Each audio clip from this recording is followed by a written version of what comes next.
भाई पहले तो आप सभी को जय श्री राम। सनातन धर्म की जय हो और भारतीय जनता पार्टी जिंदाबाद।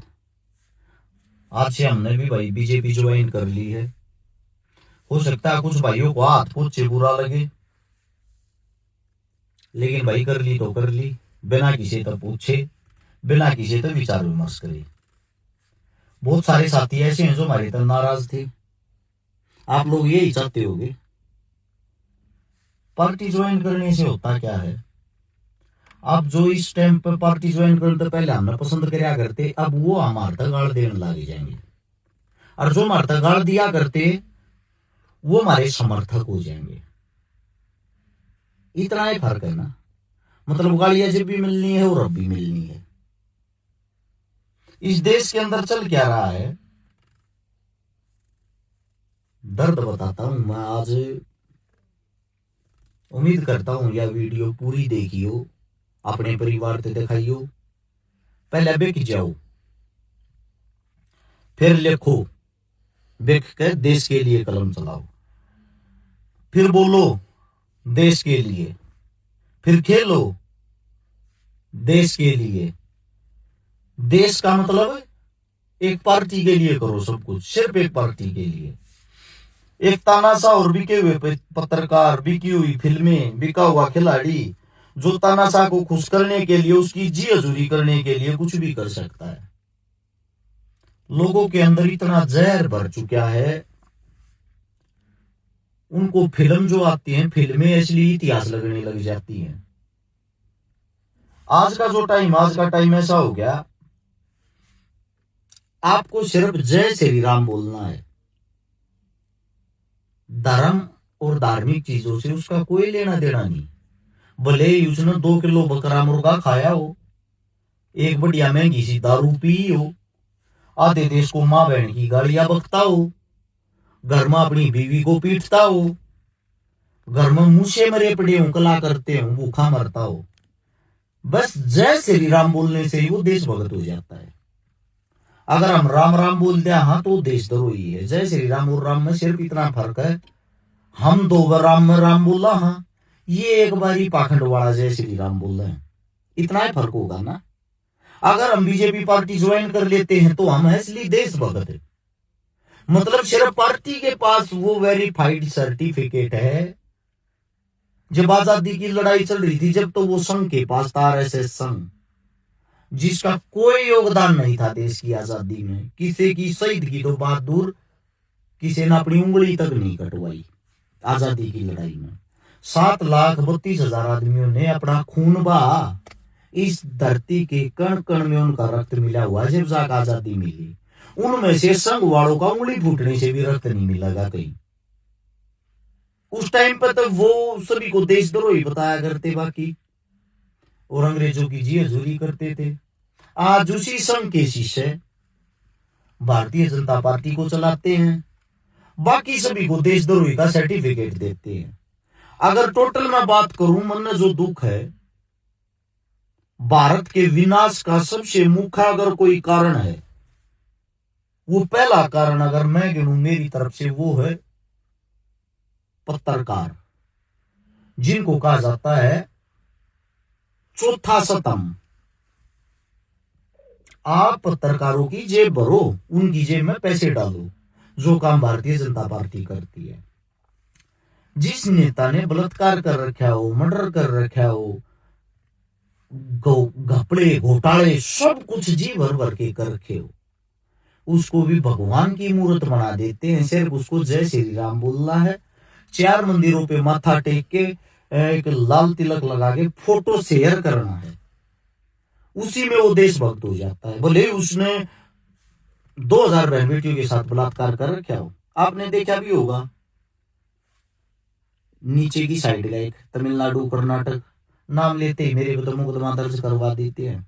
वहां पे मुख्यमंत्री टाइप के एक ने 1000 से ज्यादा लड़कियों के साथ सेक्स संबंध किए, उनकी वीडियो बना के अपने फोन में रखी है।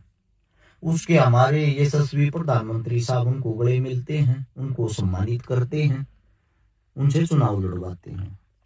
एक बिहार का, नाम तो क्या लूं, आप सबने उसकी वीडियो देखी थी, चुम्मा चाटी की सब कुछ करते हुए कि अखबार में भी फोटो आई थी। भारतीय जनता पार्टी से उन्होंने टिकट ली, हमारी प्यारी जनता ने उनको 1 लाख वोटें दी। अब वो देश के लिए लड़ेगा विधानसभा में जाके, जो उसके कार्य हैं, जिससे जितने उन्हें वो चुम्मा चाटियां की हैं, अब वो 5 साल चुम्मा चाटी का उसको सर्टिफिकेट मिल गया। हमें क्या भाई, हमें तो देशभक्त पार्टी चाहिए।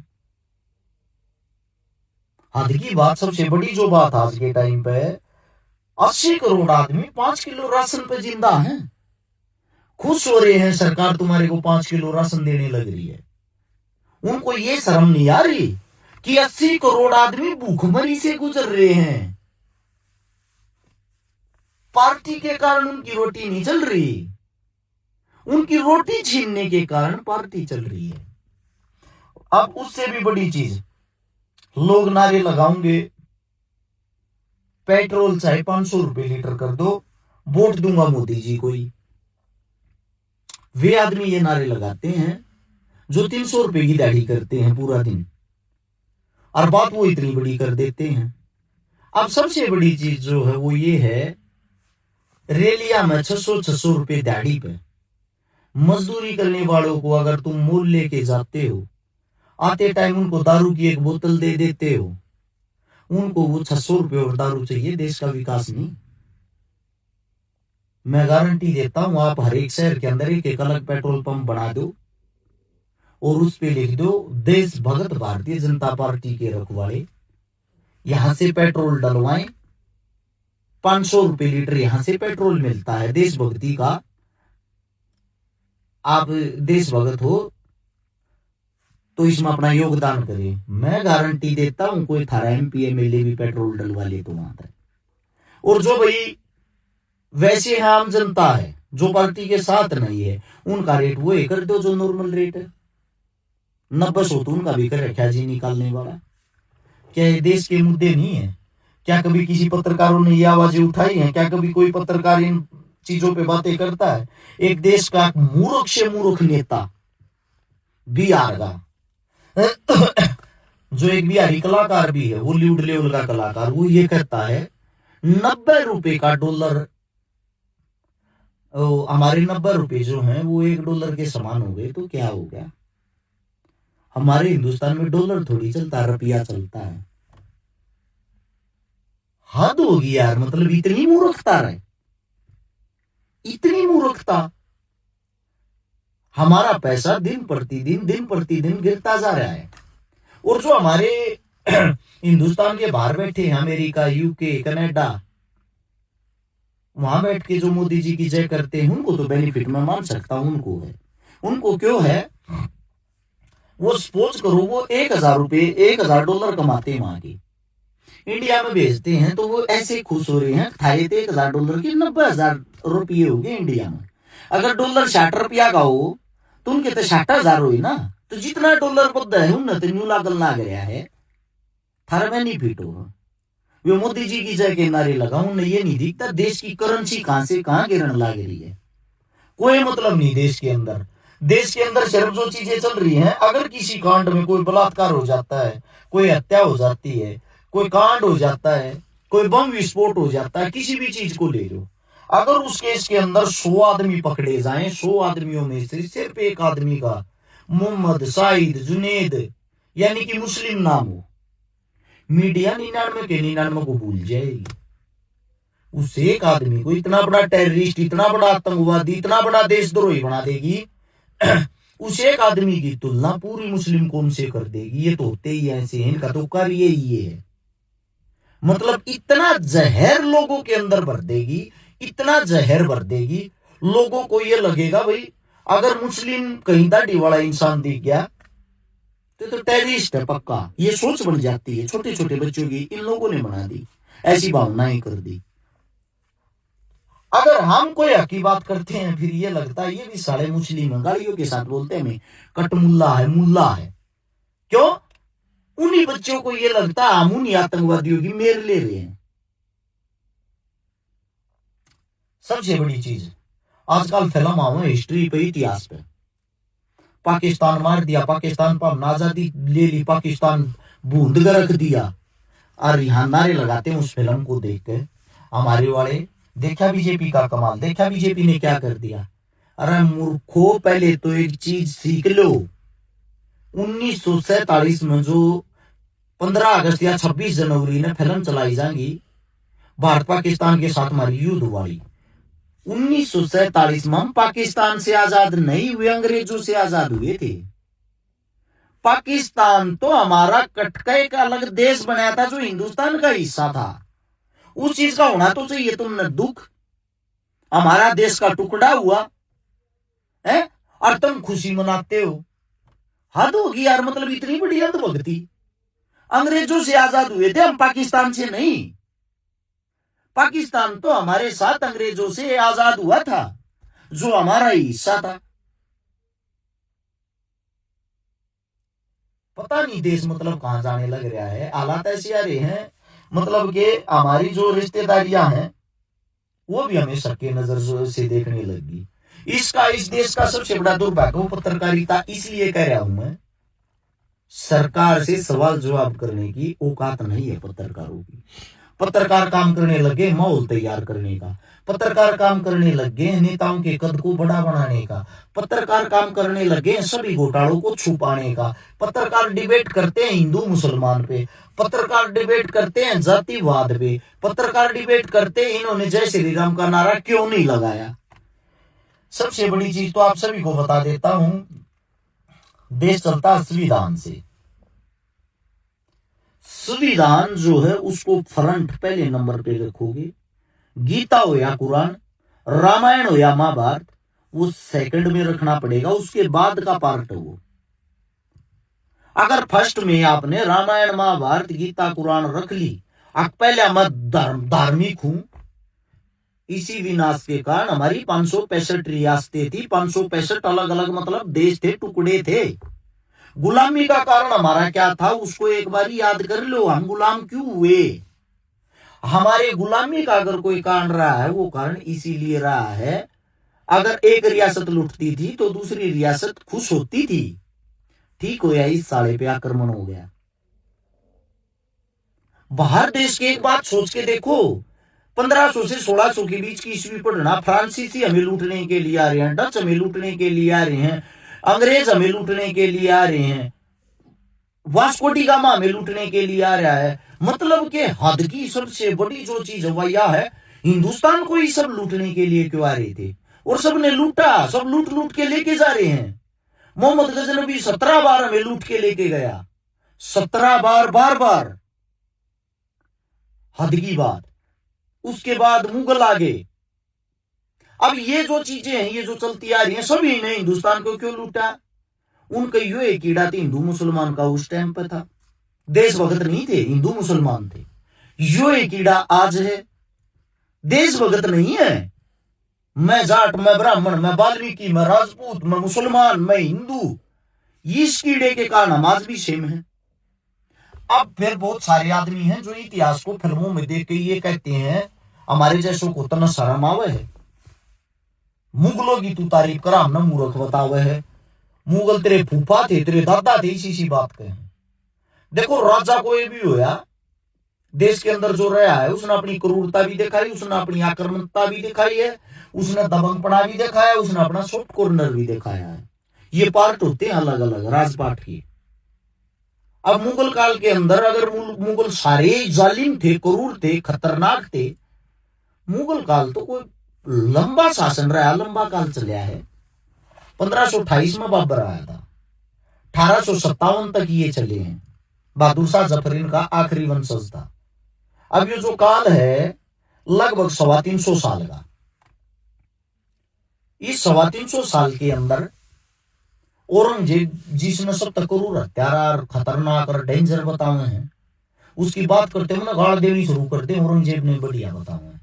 औरंगजेब काल में औरंगजेब ही एक लौता ऐसा राजा था जिसने एक फरमान जारी कराया था।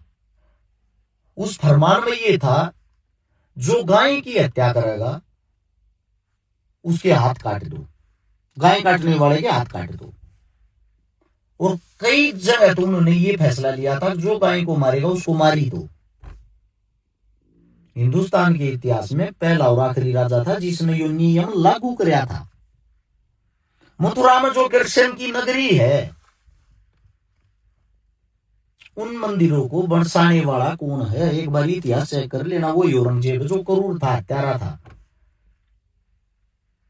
बहुत सारे मंदिर है जिनमें उन्होंने दान दिया, जैसे कि उज्जैन मंदिर, एक कामामुखी क्या है वहां पे।